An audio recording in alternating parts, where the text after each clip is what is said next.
Hey, how you doing super coders? कैसी दौड़ रही है आप सबकी कोडिंग? इस लेक्चर के अंदर हम सॉल्व करने वाले हैं ये amazing question, digits of a number.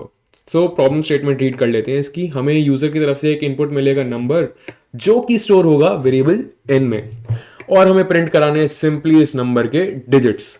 तो फटाफट से एक बार ओपन बोर्ड पे जाते हैं और डिफरेंट इनपुट्स के लिए देखते हैं कि क्या क्या आउटपुट आना चाहिए था। ठीक है, तो मान लो अगर यूजर ने इनपुट किया होता तुम्हें 98731, तो आपको प्रिंट कराना था 9 फिर 8 फिर 7 फिर 3 फिर 1।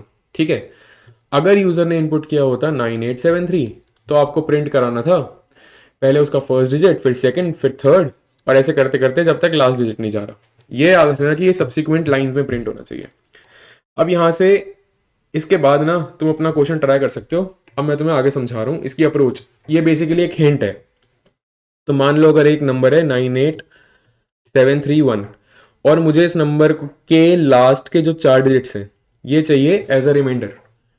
तो मैं ये कह रहा हूं कि इस नंबर को ना डिवाइड कर दिया जाए 10,000 से। तो क्वोशंट आ जाएगा मेरे पास 9, और जो रिमाइंडर होगा वो आ जाएगा मेरे पास 8731।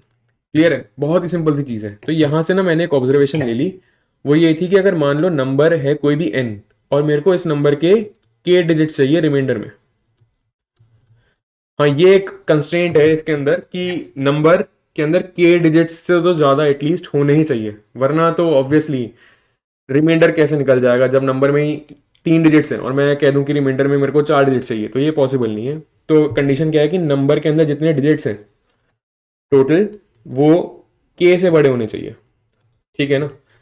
ओके, ये टोटल जितने नंबर में डिजिट्स हैं उनकी बात कर रहा हूँ, के से बड़े होने चाहिए। ये कंडीशन के हिसाब से मैं उस नंबर को 10 की पावर के से डिवाइड कर दूंगा। ये वाली जो ऑब्जर्वेशन है ना, ये से स्टार मार्क कर लो, अगले बहुत सारे क्वेश्चन में यूज होगी, रोटेट ऑफ अ नंबर तक। अब आगे चलते हैं। मैं तुमसे एक सिंपल सी चीज पूछता हूँ, क्या तुम्हें ये चीज समझ आ रही है?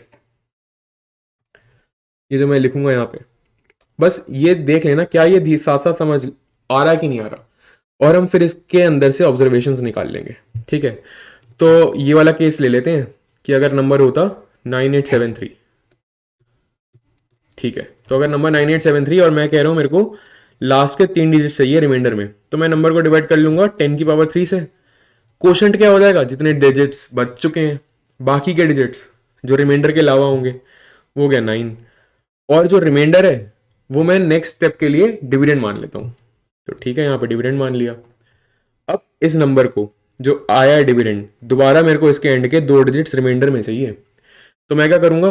10 की पावर 2 से डिवाइड कर लूंगा। 10 की पावर 2 मतलब 100, क्योंकि इतना तो ऑब्वियस है, अगर 2 डिजिट चाहिए तो 2 जीरो आने चाहिए, 2 डिजिट्स रिमाइंडर में चाहिए। तो क्लियर? तो यहाँ पे मेरा क्वोशंट आ गया दोबारा से 8, और रिमाइंडर आया था 73, जो मैंने नेक्स्ट स्टेप के लिए डिविडेंड मान लिया। फिर एक डिजिट चाहिए मेरे को रिमाइंडर में। अब मैं क्या करूंगा? 10 की पावर 1 से डिवाइड करूंगा। 73 को 10 से डिवाइड करा तो मेरे पास क्वोशंट आ गया 7, और रिमाइंडर आ गया 3, जो कि नेक्स्ट स्टेप के लिए मेरा डिविडेंड हो गया। अब यहाँ पे देखो, मुझे रिमाइंडर क्या चाहिए? रिमाइंडर कुछ है क्या यहाँ पे? नहीं है। रिमाइंडर के लिए तो जगह ही नहीं है ना। तो मेरे को रिमाइंडर क्या चाहिए? इसका मतलब 0। रिमाइंडर में 0 डिजिट्स होने चाहिए। इनफैक्ट मेरे को ये बोलना चाहिए था। तो 10 की पावर 0 से डिवाइड करेंगे, तो 10 की पावर 0 क्या होती है? 1। क्लियर? और जब मैं 3 को 1 से डिवाइड करूंगा तो क्वोशंट आ जाएगा मेरे पास 3, और रिमाइंडर आ जाएगा मेरे पास 0। अब यहां से ना मैं तुम्हारे को एक चीज दिखाना चाहता हूं। बेसिकली तुम ये चीज देखो, ये 10 का स्क्वायर है, मैं क्लियर कर देता हूँ यहाँ पे। ठीक है ना? कि जब हम यहां से यहां पे जा रहे थे, तो मैंने डिवाइजर को किससे डिवाइड करा? 1000 को किससे डिवाइड करा? बेसिकली क्योंकि यहाँ पे डिवाइजर की तरह ही एक्ट कर रहा है 10 से। यहाँ से यहाँ पे गए तो दोबारा 10 से डिवाइड करा, यहाँ से यहाँ पे गए दोबारा 10 से डिवाइड करा, जब यहाँ से यहाँ पे जाऊंगा तो भी तो मैं 10 से डिवाइड करूंगा, तो आ जाएगा आंसर 0। अब तुम मेरे को बोलोगे कि यार आंसर क्यों 0 आया है? तो उसका रीजन सिंपल सा है कि इनिशियली जब मैंने डिवाइजर लिया था ना, DIV मैं एक वेरिएबल मानूंगा, तो अगर मैंने वो लिया था उसके अंदर इनिशियली किस टाइप की वैल्यू स्टोर थी? 1000, जो कि एक इंटीजर है। तो DIV अब से बोल देता कि मैं इंटीजर वैल्यू ही स्टोर करूंगा। तो जब ये 1/10 करते हैं ना हम, इसका आंसर वैसे तो आना चाहिए मैथमेटिकली 0.1, लेकिन क्योंकि अब DIV जो कि एक इंटीजर टाइप की ही वेरिएबल वैल्यू स्टोर करेगा, तो ये बोलता है यार मेरे को तो खाली इंटीजर टाइप की वैल्यू स्टोर करनी है, तो जो भी डेसिमल के बाद चीजें हैं उसे मैं इग्नोर कर दूंगा। तो इसलिए DIV अब क्या स्टोर करने लग गया? 0। ठीक है, अब इतनी सी चीज के साथ हम ऑब्जर्वेशंस निकालते हैं। क्लियर? तो पहली ऑब्जर्वेशन मेरी यहां से ये थी कि जो इनिशियली मैंने डिविडेंड लिया है वो क्या लिया है, एन, जो मेरे को गिवन था यूजर की तरफ से, तो इनिशियली डिविडेंड हो गया एन। अच्छा, जो पहले बार डिवाइडर था वो देखते हैं क्या था। यहां पे अगर इसके अंदर टोटल डिजिट्स 4 थे तो डिवाइडर में 3 जीरो थे, और 3 जीरो के लिए मतलब अगर मेरे को एक जीरो चाहिए तो 10 की पावर 1 लिखूंगा, 2 जीरो चाहिए तो 10 का स्क्वायर लिखूंगा, 3 जीरो चाहिए तो 10 का क्यूब लिखूंगा। ठीक है ना? तो ऐसे ही अगर मेरे को यहाँ पे 3 डिजिट चाहिए तो मैं क्या लिखना, मेरे को क्या लिखना चाहिए, 10 का क्यूब। इसका मतलब अगर नंबर के अंदर एनओडी डिजिट्स हैं, जहां पे मैं एनओडी को, एनओडी का मतलब है टोटल नंबर ऑफ डिजिट्स हैं, तो पहला डिवाइजर क्या होना चाहिए, 10 की पावर NOD-1। तो सिंपल, पहला वाला डिवाइजर क्या होगा, 10 की पावर NOD-1। एनओडी हमें निकालना पड़ेगा पहले, ठीक है, वो हमें आता है, ये पिछले क्वेश्चन में हमने सीख ही लिया। और हर बार जो डिवाइजर होगा उसे 10 से डिवाइड करते रहेंगे। ये भी हो गई चीज़ मेरे पास। फोर्थ चीज़ क्या है, यहाँ पे ध्यान से देखो यार, जब डिवाइजर जीरो हो गया तो मैं आगे गया ही नहीं, मैंने आगे डिवाइड ही नहीं करा। मैथमेटिकली भी पॉसिबल नहीं है, क्योंकि किसी भी नंबर को हम जीरो से डिवाइड नहीं कर सकते। कर देंगे लेकिन मैथ्स के हिसाब से वो इन्फिनिटी आंसर देगा। क्लियर?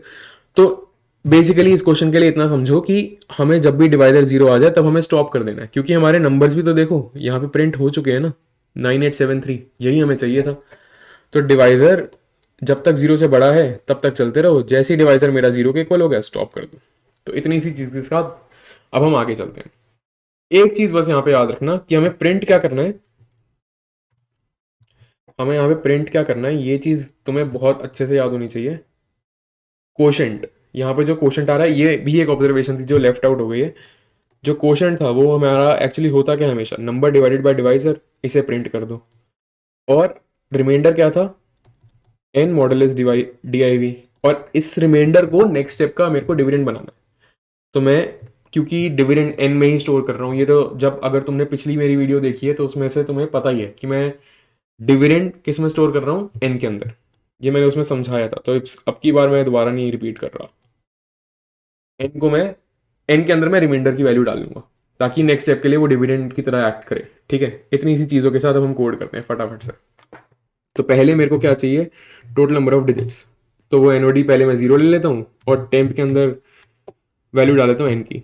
और जब तक टेम्प वेरिएबल जीरो नहीं हो जाता तब तक मैं क्या करूँगा, डिवाइड करता रहूँगा टेम्प को 10 से। डबल स्लैश यूज करना है, ये याद रखना। और हर बार जब भी एक स्टेप हो चुका है तब मैं वैल्यू बढ़ा दूंगा एनओडी की 1 से। अब फाइनली मेरे पास एनओडी आ चुका। मेरे को क्या चाहिए, पहला डिवाइजर। डिवाइजर कहना यार ये एक फंक्शन होता है, ये तो मैं याद रख लो कि अगर मेरे को मान लो n की पावर k निकालनी है तो मैं फंक्शन क्या यूज करूंगा, डायरेक्ट POW, जहां पे मैं पहले लिख लूंगा n और बाद में लिखूंगा k।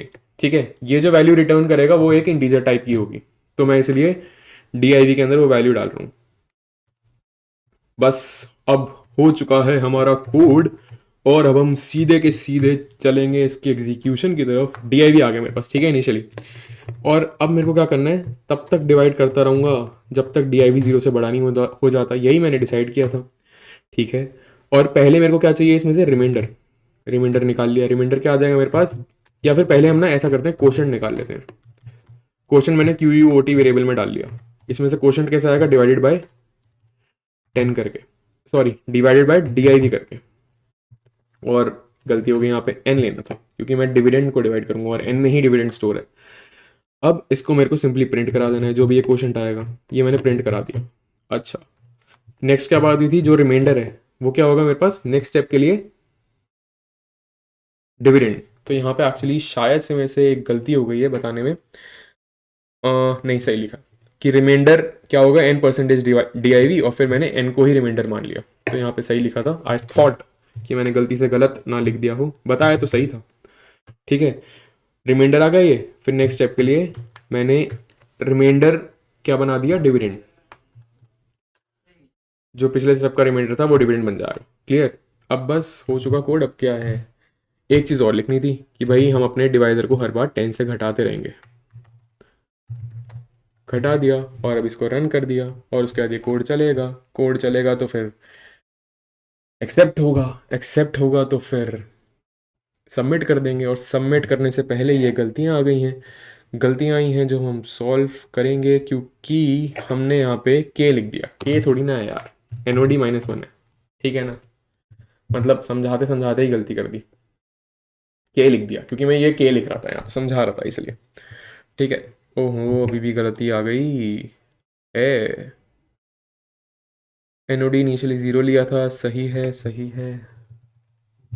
कहाँ गलती आ रही है, क्वोशंट ही तो प्रिंट करना है। Percentage divisor, okay okay.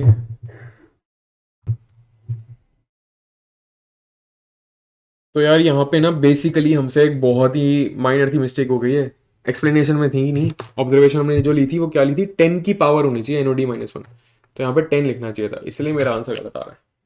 अब आंसर सही आ गया, और इसके बाद हम करेंगे सबमिट इसको, और फिर एक ना क्विक डैब कर लेंगे कि हमने इस आंसर को सबमिट कर दिया है, ठीक है ना। कर दिया मैंने डैब, और आई होप आपको समझ आया होगा, और बस इसी के साथ हम वीडियो एंड करते हैं। Make sure that you practice this question well. Bye.